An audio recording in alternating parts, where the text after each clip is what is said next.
ምን ታምር ወረደ። ደራሲው ተስፋዬ እሸቴ፣ ተራኪ አባይ እንዳለ።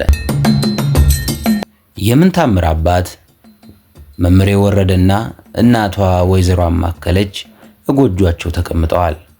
ምን ታምር እበር ላይ ቁጭ ብላ ታንጎራጉራለች። መምሬ ወረደ ለምን ነው የተከዝሽ ልጄ? ምን ታምር አንጎራጉርሽሳ ቁጭ ብለሽ ከበር ምን ችግር ገጠመሽ ገና ከዛሬው? የዓለምን ፈተና አንዱንም ሳታዩ ምንድን አግኝቶሽ ነው ያለ ወትሮሽ ዛሬ እንዲህ የተከዝሽው ልጄ? ምን ታምሬ አባት ለልጆቹ ነብይ ነውና ችግርሽን ንገሪኝ ልስማው በጥሞና። አባቴ በእውነቱ ምን ችግር የለኝ፣ ፈጣሪ እናንተን ደና ካቆየልኝ። አልተራብኩ አልታረዝኩ ወይም አልጠማኝ፣ ደግሞም አልተንገላታው ስራም አልበዛብኝ፣ ጤናዬም አልታወከ ፍጹም ደና ነኝ። ነገር ግን ለማወቅ ካሻችሁ ልናገር ጉዳቴን፣ ስጋዬን ጨርሶ የወጋኝ አጥንቴን፣ ያደፈረሰብኝ ንጹሑን መንፈሴን። በአእምሮዬ ውስጥ ገብቶ ተቀርጾ አሁን ያስተከዘኝ መንፈሴን አናውጾ። የምትሰማኝ ከሆንክ ልንገርህ አባቴ፣ ደግሞ ነይ ጠጋበይ ተወዳጇ እናቴ። ችግሬን ልግለጸው ስሙኝ በጥሞና፣ ምክር እንድትረጥቡኝ ፈልጌያለሁና። ዓለም መጀመሪያ ጥንቱን ስትፈጠር ስራዋ ጠባይዋ ከቶ እንደምን ነበር? ፍጡራንስ ደግሞ ሆነው በሷ ላይ ህብረትና ፍቅርን ኖሯቸዋል ወይ? ወይስ እንደ ዛሬው እንደምናያቸው ዘወትር መበጣበጥ ነበር ወይ ሙያቸው? የምንኖርበት የዚህ ዓለም ጥቅሙ ገልጻችሁ ንገሩኝ ምንድነው ትርጉሙ? ግሩም ነው ሰማሁት ያወራሽውን፣ ደና ሐሳብ ይዘሻል መዝለቂያሽን። እዚህ ቤትሽ ውስጥ በቅርብ ያለውን አዋዜ መደቆስ፣ ሽሮ መመጠን፣ እንጀራ መጋገር፣ ወጥ መስራት ሳታውቂ ምኑን ምን አወራሽ የኛ ተራቃቂ? ይህም ሆኖ ታዲያ ኑሮ አስመሮሻል፣ ሂጅ ካጠገቤ የአፍ ታሪክ ለምደሻል።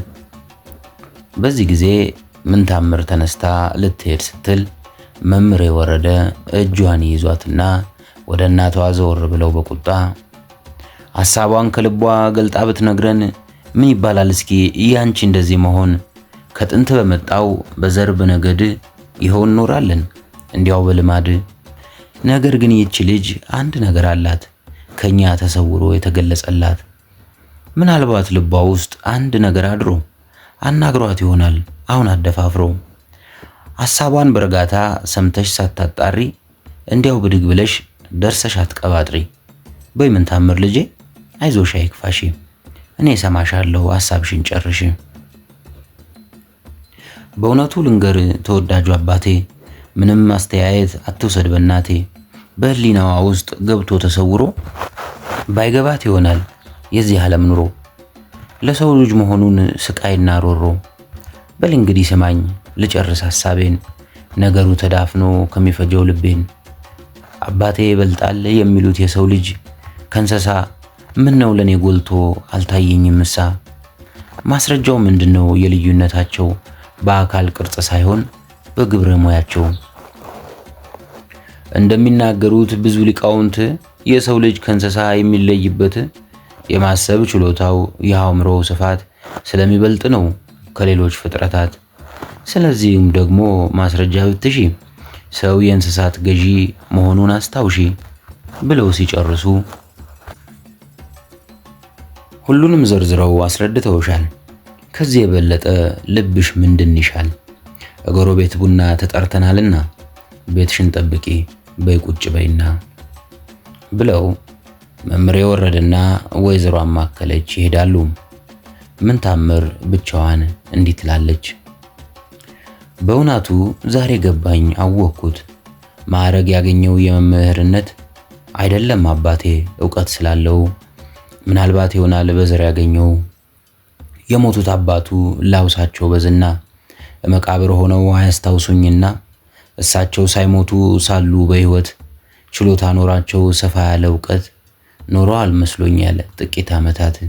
በዚህ ጊዜ አባቴ ፊደል ቆጥሮ ኖሮ አባቱ ሲለዩ ከዚች ዓለም ኑሮ የአገሩ ቀሳውስት በሙሉ ተስማምተው አባቴን ደግሞ ወዲያው አስጠርተው የመምህር ልጅ መምህር የቄስ ልጅም ቄስ ነው ብለው ይህን ሐሳብ አውጥተው አውርደው ቀሳውስት በሙሉ አንድ ሳይቀር ወደው መምህሬ ወረደ ብለው ሹመውት ነው። በእንደዚህ ይሆናል የአባቴ ሹመቱ አሁን ያጋለጠው መሃይምነቱ። በእውቀትማ ቢሆን ያገኘው ሹመቱን የሰው ልጅ ከእንስሳ የሚለይበቱን እኔ ስጠይቀው እንዲሰጠኝ መልሱን ባልሄደ ነበረ ሊያንጫልጥ ቡናውን። በጠባብ አእምሮ አስቦ አስተውሎ ሰው የእንስሳት ገዢ የበላይ ነው ብሎ ጥሎኝ ከቤት ወጣ ለቡናው ቸኩሎ። ሁሉንም አብራርቶ መልስ የሚሰጠኝ አንድ አዋቂ ፍጡር እስኪያጋጥመኝ ሐሳቤ ልቤ ውስጥ ተዳፍኖ ይብላኝ ብላ ምን ታምር ቁጭ እንዳለች ስትተክዝ አንተነህና 3 ሽማግሌዎች አንተነህ ቤት ውስጥ ተቀምጠዋል። ዛሬ የጠራኋችሁ እንድትመጡ እኔ ቤት አንድ ሐሳብ ኖሮኝ ነው የምታስቡበት። በዚህች ዓለም ስንኖር እኛ የሰው ልጆች መፈጸም አለብን በርካታ ግዳጆች። በኑሮ ክልል ውስጥ ብዙ ጣጣ አለብን። አንዱ ሲሙላልን፣ አንዱ ሲጎድልብን፣ ሁሉንም በተስፋ ዘወትር ስንጠብቀው የእውነተኛ ኑሮ ትርጉሙን ሳናውቀው ሞት የሚባል ዕዳ ድንገት ብቅ ብሎ ይዞን ሽልክ ይላል ኑሯችንን ጠቅልሎ። አንተነህ ይሄንን ብሎ ዝም አለም። ቤት ውስጥ ከተቀመጡት አንደኛው ሽማግሌ እንዲህ ይሉ ጀመር። ታዲያ ምን ይሁን ነው አሁን የምትሉን? እኛ ለዚህ ነገር ምን መድኃኒት አለን? ሐሳብህን በደንብ ገልጽ አብራራልን፣ ምክር እንድንሰጥ እንድትጽናናልን። ለመምከር አይደለም የምጠይቃችሁ፣ እንድትረዱኝ ነው የምለምናችሁ። እዚች ሀገር ስኖር ማንም እንደሚያየኝ በወድቅ የሚያነሳኝ አንድም ዘመድ የለኝ። ግን የኔ ወዳጆች እናንተ ብቻ ናችሁ፣ ከቅርብ ቀን ወዲህ የተዋወቅኳችሁ።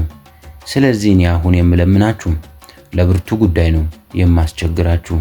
በዚች በእኛ ሰፈር አንዲት ልጅ አይቼ አስቤያት ነበረ ለማግባት አጭቼ። ታዲያ እስቲ እናንተ ጠይቁልኝና ምናልባት ነገሩ ተሳክቶ ቢቃና የድግሱን ወጪ እኔ አሰናድቼ እንድትድሩኝ ነው እናንተ አባቶቼ። ታዲያ ለዚህ ነው ወይ የምትጨነቀው? የአባቷ ስም ማን ነው? እስቲኛ እንወቀው። ይቀላል ነገር ነው ምንም አይቸግረን። ይልቅ የአባቷን ስም ማን እንደው ንገረን። መምህሬ ወረደ ተብለው ይጠራሉ። ካለቃ ጸጋ ቤት በታች ይኖራሉ። እዚህ ሰፈር ውስጥ አንድ ላይ ስትኖሩ እንዴት ሳታውቋቸው አባባ ሽብሩ? የተቀራረበ ትውውቅ የለንም፣ ግን ለመጠየቁ አያስቸግረንም። እንዴት ነው ልጅቷን? መልኳን አይታሃታል? ደግሞስ ጠጋ ብለህ አነጋግረሃታል?